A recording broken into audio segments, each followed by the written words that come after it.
Hai guys, kembali lagi bersama Mimin di channel Enkun. Fans pemburu iblis silakan merapat. Karena di video kali ini kita akan membahas lanjutan cerita Kimetsu no Yaiba. Setelah Tanjiro yang tengah sekarat menerima racun dari serangan yang sebelumnya Muzan lancarkan. Lebih tepatnya, kita akan mereview manga Kimetsu no Yaiba chapter 185 yang bersumber dari website manga kita, Mangaku atau Komiku. Buat kalian yang belum lihat review chapter sebelumnya, bisa klik link di deskripsi atau bisa juga klik link di pojokan atas video ini ya.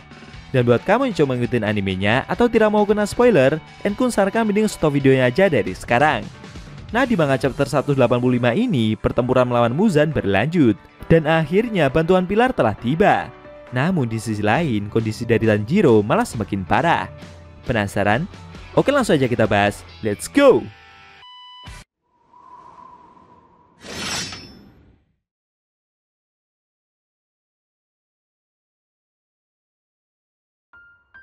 Di awal scene, kita diperlihatkan Nezuko yang bermimpi seperti didatangi oleh ayahnya.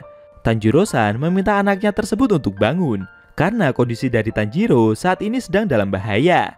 Beberapa saat kemudian, Nezuko pun bangun dari tidurnya. Urokodaki-san yang melihat adik dari Tanjiro itu bangun terkejut.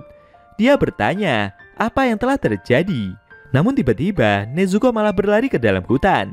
Sontak saja, Urokodaki-san langsung bergegas mengejarnya. Uzui Tengen dan Rengoku-san yang berjaga di luar melihat kejadian tersebut. Mereka bingung, sebenarnya Nezuko mau pergi kemana? Dari dalam rumah, salah seorang istri Uzui Tengen berteriak dan memberitahu jika Nezuko telah kabur dan dia pergi dengan cara merusak pintu rumah. Mendengar hal itu, Rengoku-san segera memberitahu Oyakata Sama perihal masalah tersebut. Dia bertanya langkah apa yang harus mereka lakukan. Kiria Sama yang mendengar berita itu juga kaget. Dia bingung dengan apa yang telah terjadi. Pemimpin pemburu iblis itu tidak tahu harus berbuat apa. Menurutnya mustahil jika perginya Nezuko karena dikendalikan oleh Muzan. Dan sepertinya pengobatan yang Tamayo-san berikan masih belum membuahkan hasil. Karena jika memang itu terjadi, harusnya Sakonji pasti sudah berhasil menangkapnya. Kiria Sama berencana untuk mengejar perginya adik dari Tanjiro tersebut. Akan tetapi saat dia berdiri dan bersiap untuk pergi, tiba-tiba pundak dari Kiria Sama seperti dipegang oleh ayahnya. Oyakata Sama seperti memberitahu jika tidak apa-apa meninggalkan Nezuko sendirian. Kemudian kedua adik dari Kiria Sama bertanya, siapa yang akan mengikuti perginya Nezuko? Namun pemimpin pemburu iblis itu menjawab, jika itu semua tidak perlu mereka lakukan. Gadis kembar tersebut berkomentar, menurut mereka jika Nezuko ditangkap oleh Muzan, maka semua perjuangan mereka selama ini akan sia-sia. Kiria Sama menjawab kalau itu semua memang benar. Sambil menangis, dia menambahkan jika ayah mereka telah memberitahu untuk membiarkan Nezuko pergi agar mereka bisa fokus membantu para pendekar pedang yang lain. Di dalam hutan sendiri, Nezuko berlari dengan begitu cepat. Urokodaki-san yang mengejarnya sampai kewalahan. Nezuko sendiri seakan melihat ayahnya yang seperti memberi pengarahan kemana lokasi yang harus dia tuju agar segera bisa menemui kakaknya. Kemudian Nezuko melompati sebuah tebing dan menjatuhkan diri ke dalam jurang yang cukup dalam. Kejadian itu membuat Urokodaki-san tidak mampu lagi untuk mengejarnya. Dia sendiri tidak menyangka dengan aksi yang telah Nezuko lakukan. Urokodaki-san penasaran, apakah obat yang Tamayo berikan tidak bekerja? Nezuko sendiri yang telah terjun ke dalam jurang itu kembali berlari dengan begitu cepat. Di sisi lain, kondisi dari Tanjiro semakin parah dan perlahan kesadarannya mulai pudar. Sedangkan Kyu, Mitsuri, dan Obanai masih mencoba menyerang Muzan. Dengan susah payah menahan serangan dari iblis itu, pilar air tersebut merasa jika dia harus mencari pedang lain yang tidak patah. Menurutnya ada satu pedang lagi dari salah satu pengguna pernafasan air milik pemburu iblis. Obanai masih bertahan itu juga merasa jika serangan dari iblis ini begitu cepat. Bahkan Muzan bisa sanggup melawan 3 pilar dengan tempo yang sangat konsisten. Sayangnya para pilar tersebut tidak sanggup menahan lebih lama lagi. Mereka pun mulai terkena tebasan-tebasan dari cambuk tentakel yang Muzan lancarkan. Muzan yang masih terus menyerang itu tidak menyangka jika ketiga pilar ini masih dapat bergerak meskipun sudah menerima serangannya. Menurutnya, orang-orang yang memiliki tanda seperti itu tidak akan mengalami kematian secara langsung. Mitsuri yang telah menerima serangan dari iblis tersebut berusaha untuk bertahan. Sambil terus melompat, dia berencana untuk kembali menyerang Muzan, meskipun akan terkena lagi serangan dari iblis itu.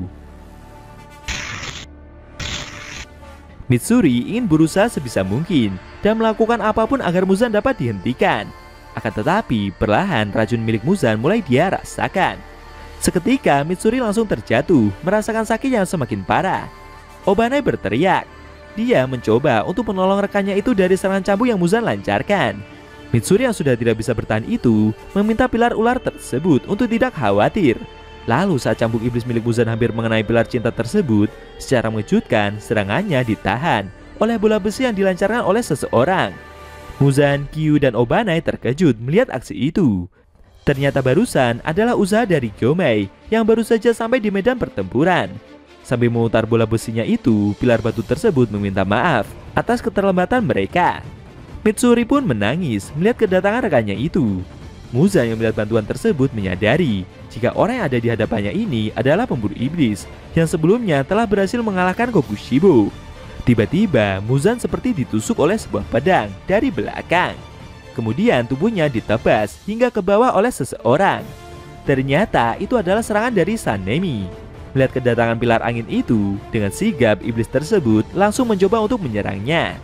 Tapi dengan tenangnya, Sanemi seperti melemparkan beberapa botol minyak ke arah Muzan. Tentu saja iblis itu memecahkan semua botol tersebut. Muzan tidak tahu dengan apa yang akan pilar angin itu lakukan. Namun kemudian sambil melompat, Sanemi menyalakan korek api dan melemparkannya ke arah Muzan. Seketika pula iblis itu langsung terbakar. Sambil emosi berat, Muzan berkata, jika serangan barusan begitu licik. Sanemi menjawab kalau hal seperti itu memanglah pantas untuk iblis tersebut.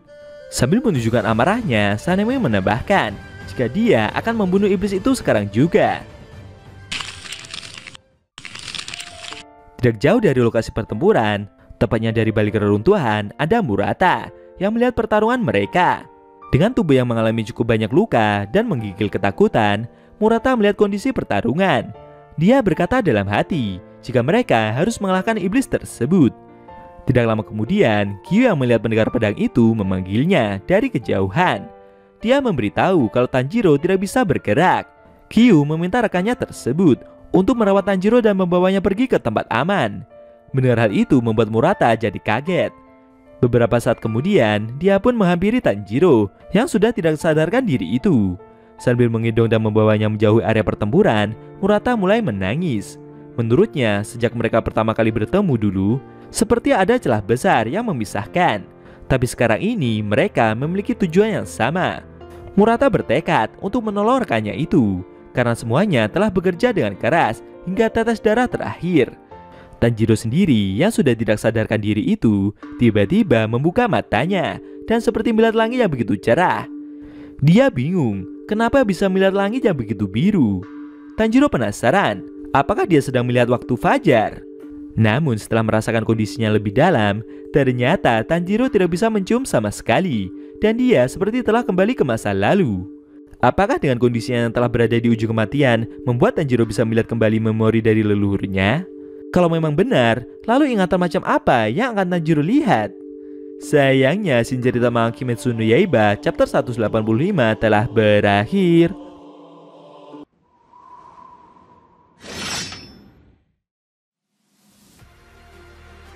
Nah, itu tadi review manga Kimetsu no Yaiba chapter 185 yang intinya memperlihatkan Tanjiro yang sudah tidak sadar dan seperti kembali ke masa lalu melihat ingatan dari leluhurnya. Bagaimana menurut kamu? Jangan lupa tinggalkan komentar kalian ya. Kalau mau nonton review sebelum atau selanjutnya bisa klik link di deskripsi. Linknya udah Mimin taruh di sana kok. Buat kalian yang pengen nonton review manga Kimetsu no Yaiba secara maraton, bisa klik link di deskripsi juga ya guys. Oke? Tekan like kalau suka sama video ini dan dislike kalau nggak suka. Jika ada kata-kata dari Enku yang kurang pas, Enku mohon maaf dan sampai bertemu di video review manga Kimetsu no Yaiba selanjutnya.